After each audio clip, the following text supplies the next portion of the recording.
So I will continue from seal 1 to seal 2. Okay. Now, seal 2 talks about the red horse, war, violence, and bloodshed. Revelation chapter 6, verse 3 to 4. When he opened the second seal, I heard the second living creature say, "Come." And out came another horse, bright red. Its rider was permitted to take peace from the earth, so that people should slay one another. And he was given a great sword. This is something that is very deep. Now, let me let you know about the color bright red. Now, red symbolizes blood, war, conflict, division, and violence. Unlike the white horse that pretends peace, the red horse removes peace. The rider's mission takes peace from the earth, causes chaos and unrest. So, this causes people to kill one another, not just global wars, but civil unrest, tribal killings, domestic murders.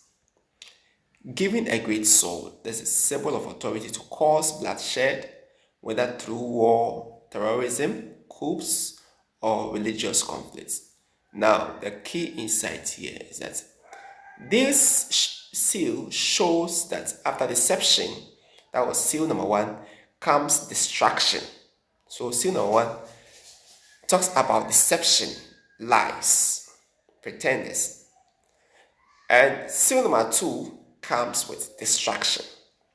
False peace always leads to inevitable conflicts. Now, Matthew 24, verse 6 to 7 says that you will hear of wars and rumors of wars. Nation will rise against nation, and kingdom against kingdom, as we see them happening. Now, spiritual and practical meaning of this. Now, the loss of peace. When people reject God's truths and embrace deception, that is seal number 1. And this brings about division, hatred, and war follow. The red horse shows what happens when the Prince of Peace is removed from society. Yes. Now, the second one is judgment through chaos. This seal is not just natural war. Okay, it is divine judgment. God removes his straining hand, allowing human hatred and demonic spirit to rise. And the other one I want you to know is spiritual war. This isn't only physical war. It also pictures spiritual war between truth and lies, light and darkness, and spirit and flesh. Now, one thing I want you to know is that after deception comes division. Tell a friend, after deception comes division. After lies comes separation or division. When truth is lost, peace follows it out the door. Hello. And the red horse rides. The spoken message I want to give you is that the red horse is riding through cities. It's riding through families. It's riding through nations. It's riding through marriages. It's riding through churches. It's riding through schools. It's riding through hospitals. It's riding through everywhere, every part of the world, every country, stealing peace and stirring hatred.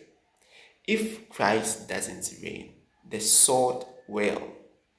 Now, let's look at 15 biblical examples of the seal number 2, that is the red horse. Cain murders Abel, that's Genesis 4, verse 8. The first human killing wasn't in war. It was between brothers. Jealousy, anger, rejection of truth opened the door to bloodshed. A red horse moment. Very sad one. 1 John chapter 3, verse 12. Cain murdered his brother. And why? Because his own actions were evil. Number 2, the Tower of Babel's division. Genesis 11, verse 1 to 9 says that one united people became divided by language. God confused their plans.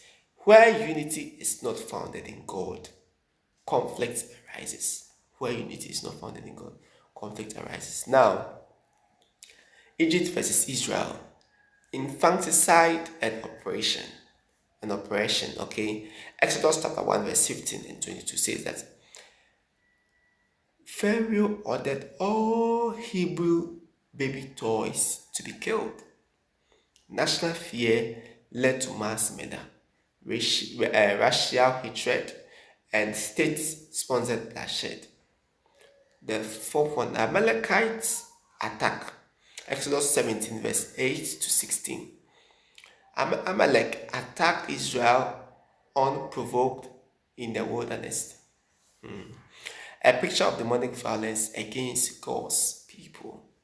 And now, Saul's jealous rage against David. 1 Samuel 18 verse 6 to 11. 1 Samuel 18 verse 6 to 11 says that Saul, once anointed, turns into a murderous king driven by jealousy. Even religious leaders can ride the red horse through pride and rage. Yes. The sixth one, Absalom rebellion, 2 Samuel 15. You see, David's own son started a civil war to steal the throne. Okay, David's own son started a civil war to steal the throne.